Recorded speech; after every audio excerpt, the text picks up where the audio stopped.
Fala pessoal, beleza? Chegamos então aqui na nossa última aula sobre o Render Setup, né, onde a gente viu todas as configurações aí necessárias, como equilibrar isso daí.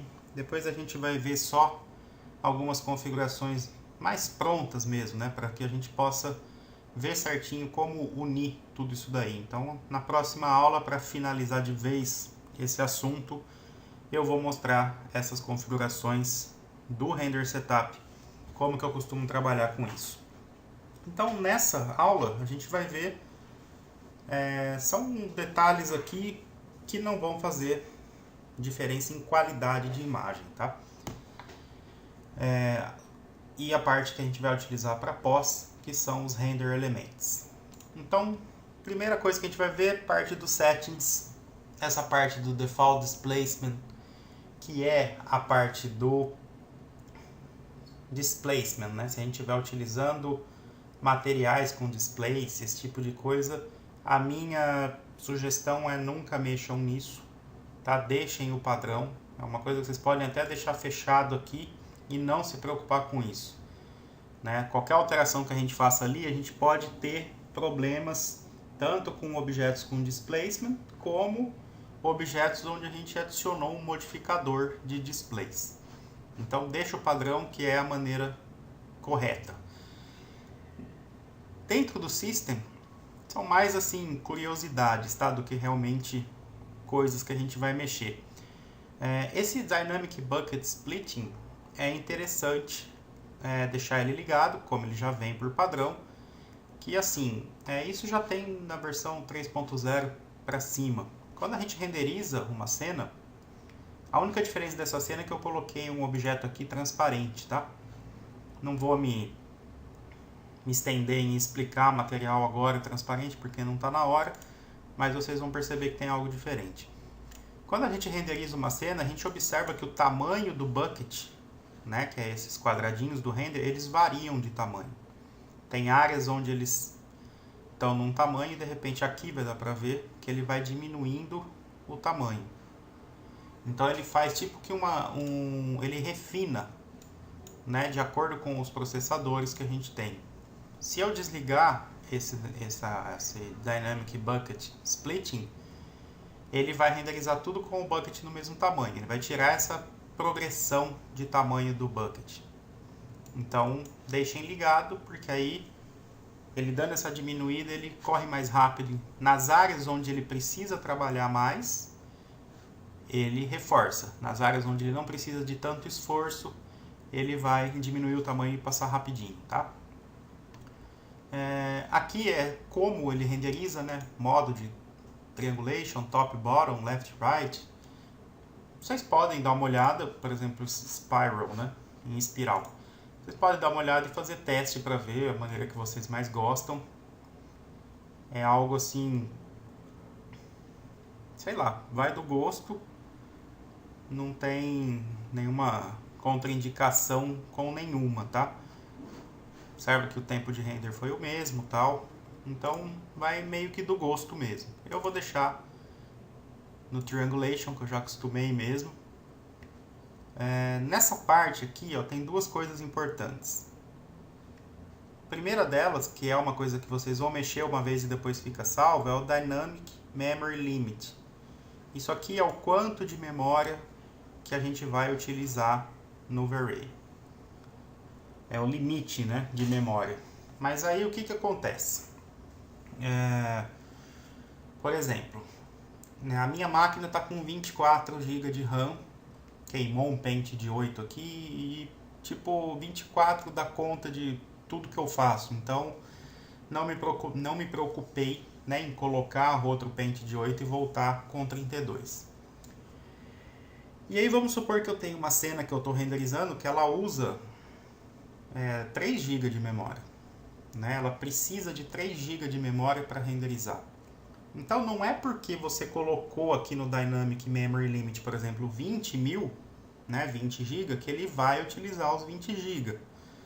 Não é isso. Ele vai utilizar o quanto for necessário, só que ele tem esse limite de 20. Se eu passar de 20 GB, vai começar a ter travamento, vai começar a travar o computador inteiro, que é uma coisa que também acontece. Vamos supor que você tenha 8 GB de memória no computador, e aí você pegou e colocou lá 6, né? Vamos supor aqui no Dynamic Memory Limit. Então o seu limite de memória para render, que é o quanto de peso, né, que ele vai aguentar processar, seria 6 GB.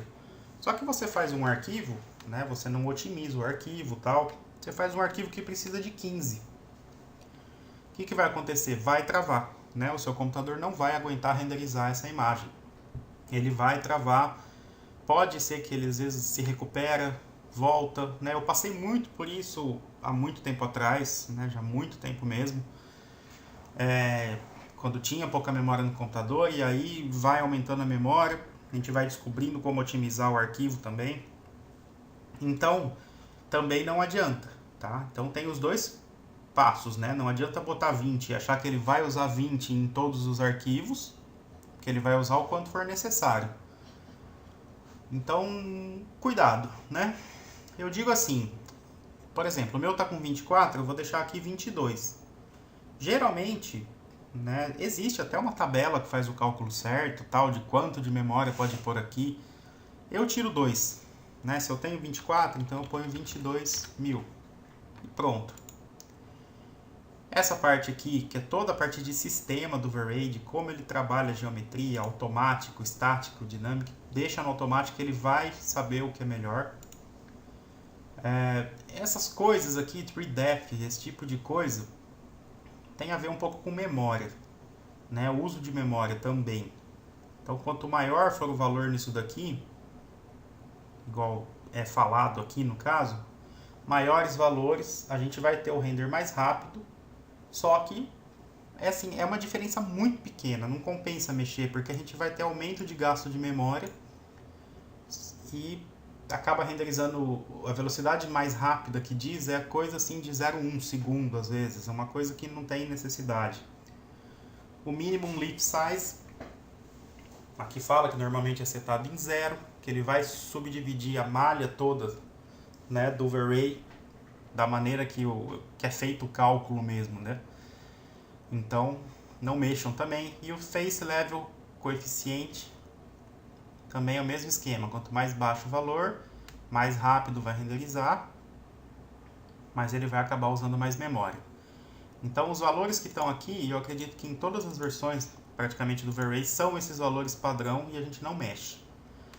Uma coisa que é importante é do lado direito aqui esse Use Embry. Isso daqui é uma coisa, é um suporte Embry que é para processadores da Intel. Se o seu processador não é Intel, isso daqui não tem diferença. Então ele vai otimizar as coisas e vai fazer o render ir mais rápido. Tem muitos casos que se a gente desliga esse Use Embry, e é uma coisa que vocês já podem até ter visto se já mexiam em V-Ray antigo, por exemplo, no 2.4, vamos supor, antes do 3, né, que veio essa tecnologia. E aí vocês abrem um arquivo antigo aqui, o Use Embry vai estar desligado, e às vezes manda o render, trava no Lightcast e não sai dali. Né, eu já tive alunos que me perguntaram isso. Então, ligando o Use Embry, ele vai fazer esse processo funcionar. Então é algo muito importante, sempre deixa ligado, tanto o Embry como o Embry para Motion Blur, o Embry para Hair, mesmo que a gente não esteja utilizando, ele já vem por padrão ligado. Então deixa ele ligado aí, não vai fazer diferença. Esses dois de baixo eu digo, né? Conserve Memory não precisa, tá? Deixar ligado. Fala que, tipo, às vezes ele pode reduzir um pouquinho do uso de memória, mas também são coisas muito mínimas, né? Então deixa o padrão. A única coisa que vocês vão mexer aqui é ver o quanto vocês têm de memória, tira 2 GB e bota o valor aqui. O Frame Stamp a gente pode ligar e desligar, né? A gente pode tanto ligar e desligar aqui no Frame Buffer como a gente viu, como a gente pode desligar aqui direto. E uma outra coisa que eu faço, o restante todo esquece, né? Não tenho que mexer nada, é aquela caixinha do log, né? Quando a gente renderiza, ele abre essa caixinha, onde ele mostra tudo que está sendo feito, né? Pra mim só atrapalha isso aqui, né? Eu não fico lendo aqui para ver se tem algum aviso, para ver se tem alguma coisa. Eu não tenho esse costume, né, de ver isso daí. Então eu deixo desligado. No log window, coloco aqui never, né, para ele nunca aparecer. Então toda vez que eu der o render agora, não vai aparecer mais essa caixinha.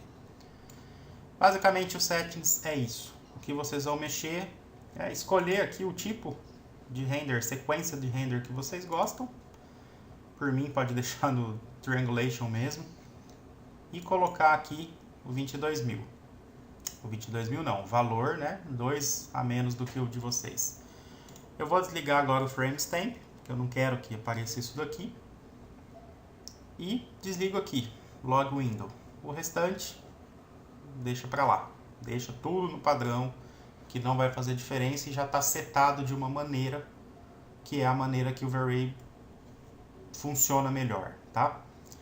Feito isso, a gente tem lá o Render Elements, onde a gente vai adicionar os canais, né, de render aqui.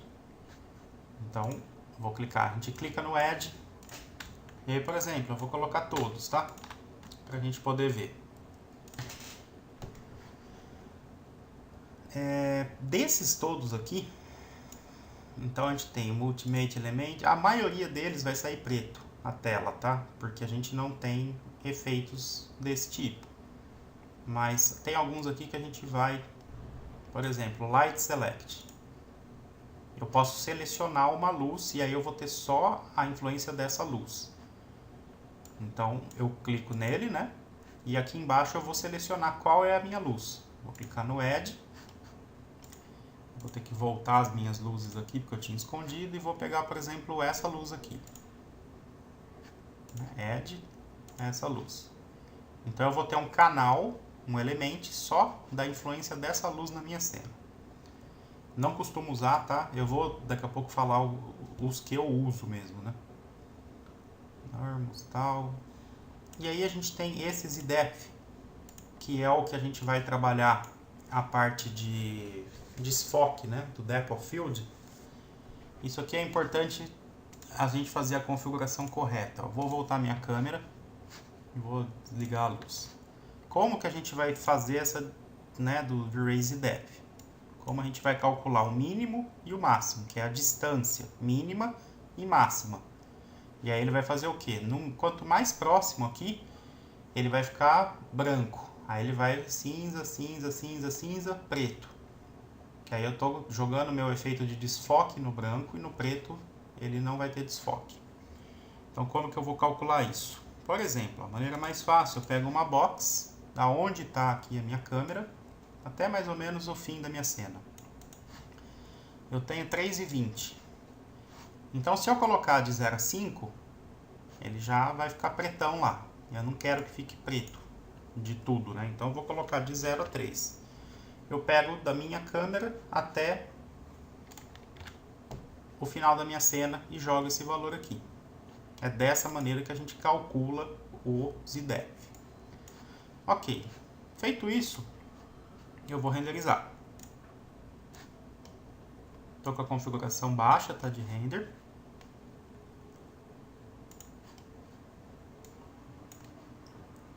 Observe, né, que a gente está com probleminhas de mancha e tal, mas a ideia aqui é mostrar os elementos. Então, não estou muito preocupado com a qualidade do render, até porque a gente vai ver um recurso novo que tem aqui no V-Ray 3.4, que vai melhorar um pouquinho isso daqui. Ok. Então agora ele está salvando esse denoising, que é uma novidade no V-Ray 3.4, que ele tira esse noise da cena. Então a gente pode fazer o render com uma qualidade mais baixa, utilizar o denoising, e ele vai melhorar isso daqui. Então observa agora aqui nos nossos canais, no frame buffer, que a gente tem todos eles aqui. Então alpha, branco, né, porque a gente não tem canal alpha. Multimate element também a gente não tem. Atmosphere a gente não tem, efeito de atmosfera. Background a gente não tem. Bump normals, arquivos de bump, a gente não vai utilizar também. no nosso caso, tá no nosso tipo de trabalho. Tem, né, às vezes você tá assistindo a aula e fala, mas no tipo, eu já vi isso daí sendo usado em pós-produção de personagem. Exato, né? Aí é um caso de talvez utilizar isso daí, mas no nosso caso, né, eu tô pensando só em V-Ray para ArcViz, né, só para arquitetura. Então, a gente não vai utilizar esse daí. O Caustics, a gente pode também ter salvo, né? Uma maneira de ter só o cáustico salvo e depois fazer o reforço no Photoshop. O Denoiser, observa como ele tira o noise da cena. Vou colocar aqui o RGB Color, observa o noise. E o Denoiser, observa como ele tira o noise da cena. Isso é fantástico, né? A gente poder renderizar numa qualidade um pouco mais baixa e depois a gente ter todo esse noise retirado da cena. O que tem que tomar cuidado é que às vezes eu já percebi em alguns testes que a gente perde a definição dos objetos, né? Acaba ficando meio flat a imagem. A gente perde bastante definição das arestas dos objetos, né? Então tem que tomar um certo cuidado para não utilizar isso de maneira muito forte. Diffuse Filter, DR Bucket, Extra Text, que a gente não utilizou aqui. Eu vou ensinar a fazer algumas coisas com Extra Text mais para frente, né? A gente criar o material, por exemplo, para criar o nosso canal do Ambient Occlusion. Então, utilizar um extra text para isso. Posso até fazer... Eu vou explicar lá na frente no material, aí eu volto aqui e faço, porque senão vai acabar confundindo um pouco as coisas. A iluminação global, como que ela está na cena, Illuminance, Lightning, aquela luz que eu selecionei, lembra? Só a luz que vem da direita para a esquerda, Make Shadow, Material ID, Flexo, tal, Noise Level, né? Então aqui ele mostra onde a gente está com o noise mais forte na cena, Normals, Object, tal, e assim por diante, né? Reflection, Shadows, Total Lightning, tem aqui para todos os gostos, né? O Render ID, esse é muito interessante para usar na pós, a gente vai para fazer seleções, né, de objetos, é muito bom porque a gente já seleciona o objeto inteiro pela cor e aí fica muito mais fácil trabalhar depois cada um dos objetos na pós. Sample Rate, ele mostra a questão de noise na cena, né? Onde a gente tem o vermelho, a gente está com noise extremamente ruim, né? O ideal é que fique azul. Então a gente tem, claro, que a cena, né, uma qualidade baixa. Aqui eu estou mostrando todos, né, para a gente poder dar uma olhadinha. Wire Color e os IDEP. Branco, né, cinza e preto no fundo. São esses, então, os que a gente tem. Quais que eu vou utilizar, né, de verdade? E aí eu vou mostrar lá no Photoshop o que a gente faz com cada um desses. Eu vou deletar todos. E aí vamos lá. Eu vou deixar o Denoiser, né, por ser uma grande novidade. O Extra Text eu utilizo. Eu vou fazer já agora porque já faz parte desse assunto. Depois eu só me aprofundo um pouco mais no material, tá, dele, para a gente poder melhorar algumas coisas de conhecimento, né? É o Denoiser, o Extra Text, que aí a gente vai jogar um material nele.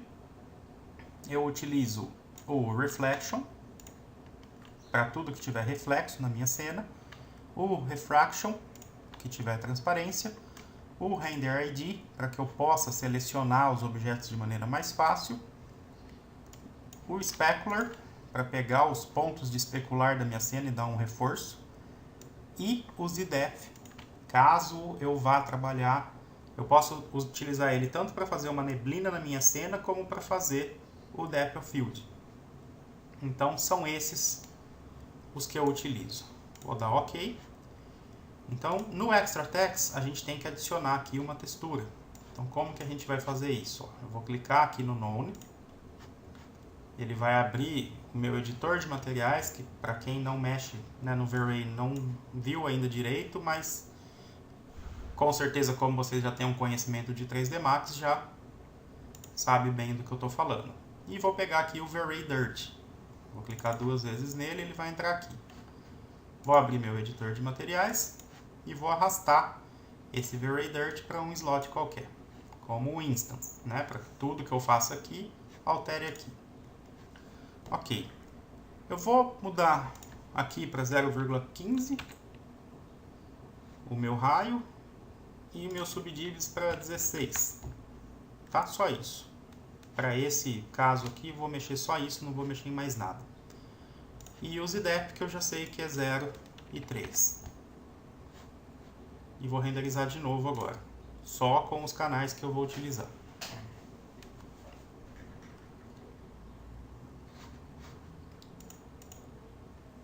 Esse monte de coisa aqui, ó, Noise Level, Defocus, Word Positions, tudo isso daqui é relacionado ao Denoiser, tá? Olha o Extra Text, o que que ele faz? Né, ele cria um mapa onde eu tenho o contato aqui mais forte para eu poder reforçar isso daí depois. Então ele vai trabalhar o denoising. Sempre faz ele por último, né? Demora um pouquinho mais, porque a gente tem, né, essa limpada no noise da cena. E agora eu vou salvar isso daqui. E vou abrir lá no Photoshop só para rapidinho falar o que eu faço em cada um. Então lembra que eu vou salvar all image channels to separate files. E aí eu vou salvar nessa pasta aqui, por exemplo, como teste. Toda vez que eu vou salvar um arquivo, já guardem isso. Como que eu salvo?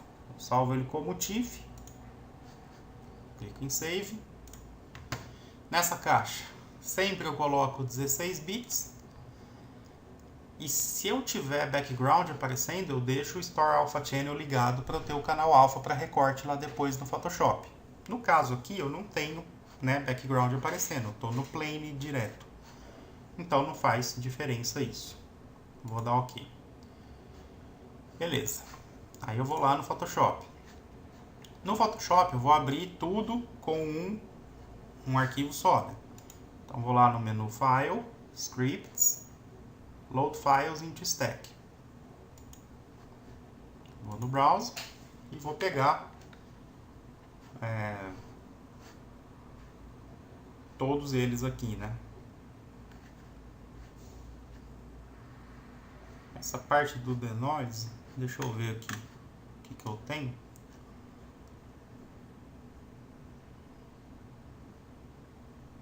Então, RGB Color, Denoiser, esse. Dep especular. Todos esses outros aqui são do Denoiser, tá? Então não vou nem selecionar eles aqui, vou selecionar só esses, que é o RGB Color, Denoiser, Extra Text, Reflexo, Refração, Render ID, Especulares e Def. E dou OK. Aí ele vai montar aqui pra mim todos eles, né? Enfileiradinho aqui já. Ok. Eu não vou, né, trabalhar a pós perfeita aqui. Eu só vou mostrar mais ou menos como que eu uso eles. Observa aqui, ó, que entre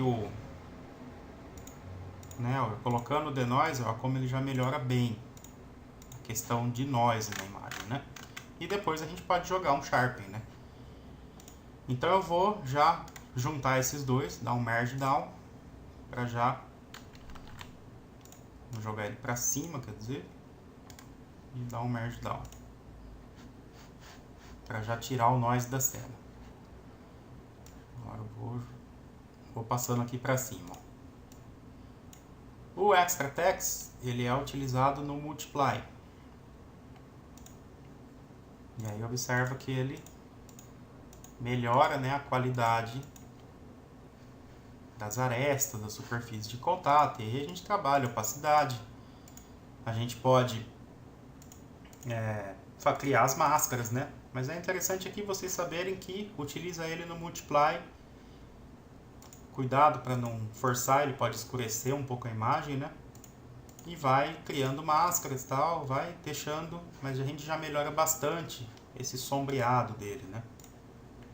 O Reflection, como que eu utilizo ele? Eu utilizo ele como screen, observa que ele, né, aumenta absurdamente aqui o nosso reflexo. Depois eu jogo um Adjustment Layers, um Levels. Né? Esse Levels eu aplico só no meu layer de baixo. E aí eu trabalho aqui escurecendo, né? Aqui ele está muito forte porque ele é um cromadão, né? Mas mais ou menos isso. Dou o Merge Down aqui. Né? Deixo bem suave. Aqui no caso tá até ruim para usar, né? Aqui, mesma coisa. No Refraction, né? Parte de refração. Eu posso fazer aquilo, ou eu posso jogar Screen direto e diminuir a opacidade, tá? Então, essas duas maneiras que geralmente eu trabalho. Ou eu mando um Levels no Adjustment Layer, ou eu trabalho na parte do Screen só.